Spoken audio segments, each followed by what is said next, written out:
Hey everyone, Andrew here, bringing you another video review, and today we're going to be doing another DC Universe Classics review, and that's of Wave 4, Figure 3, Captain Atom. I have his variant too. Take a look at that. Quick look at the figure before I get into the character. Just to let you guys know, I don't know too much about Captain Atom, so with his background, I may actually be wrong on certain points, so please correct me if I'm wrong. Again, Captain Atom's not my favorite character in the DC Universe. I actually really don't care for him. That won't dampen my opinion of the figure itself, but I just don't care for the dude. Again, correct me if I'm wrong, but Captain Atom was part of the U.S. military. I believe he was the Air Force. And he was accused for crimes that he did not commit. So to get out of these accusations, he decided to become a guinea pig, basically, for the military, who came across some alien technology. He was exposed to this alien technology and, well, became Captain Atom. His power and ability-wise, Captain Atom can fly. He has his, I don't know if it's his skin or if it's a suit, because I think he's pure energy. I believe he's pure energy, and this is actually kind of like a shell or a casing for the energy. But he has this protective suit. He can actually control radiation in different ways, creating different kinds of radiation. And he can do a lot of other stuff. But like I said, I don't know too much about Captain Atom. It's one of the characters I just don't care about. I hated him in Justice League Unlimited. But I really don't care about him. Maybe because I find him to come off as a prick. But whatever. With that said, let's quickly get into the figure itself. Now, let's start with the normal figure. Captain Atom is, he has the standard body mold of that of, say, Superman Red and the Batman figure.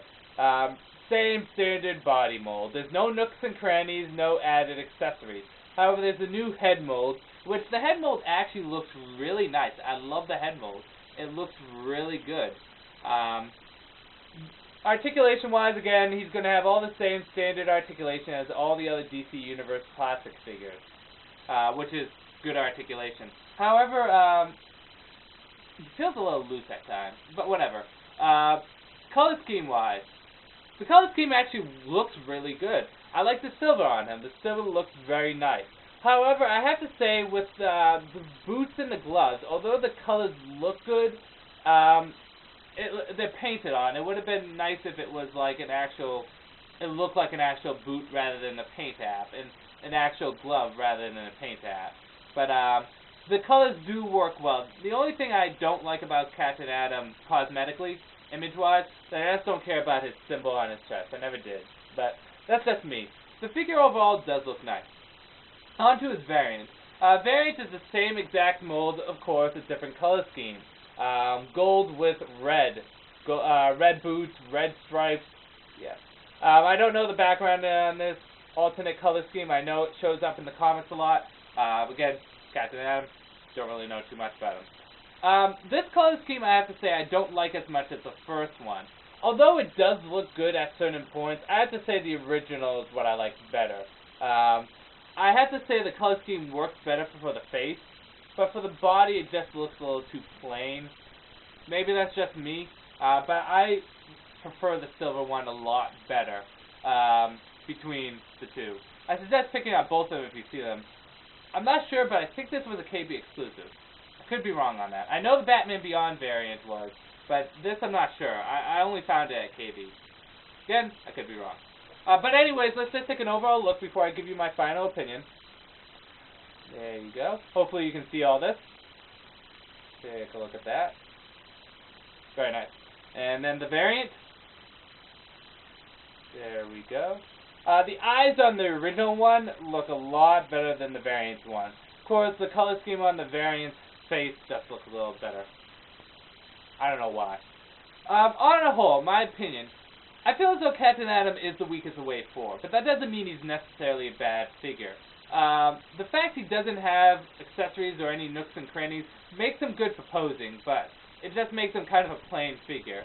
And other than the head mold, the body is just repetitive. But the head mold does look good. I suggest if you see this one, pick him up, especially if you're a Captain Atom fan. But I wouldn't go out of my way for him. Because, again, I feel as though he's the weakest of the Wave 4. He's just kind of basic. He's not bad, but I had to give him a score like 1 to 5, I'd give him like a 3. But yeah, if you see him, have a little extra cast on you, pick him up. There we go. I recommend avoiding the variant unless you're a collector like I am. I picked up the variant first, but whatever. I know this is kind of like a mixed-up review. It really isn't that organized as it usually is. Again, I'm not really motivated with Captain Atom at all. I'm sorry for Captain Atom fans. But pick up the figure if you see him. He's a decent-looking figure. The weakest of Wave 4, but he holds his own. With that said, I'm going to end the review here. There we go. This is Andrew saying peace out for now.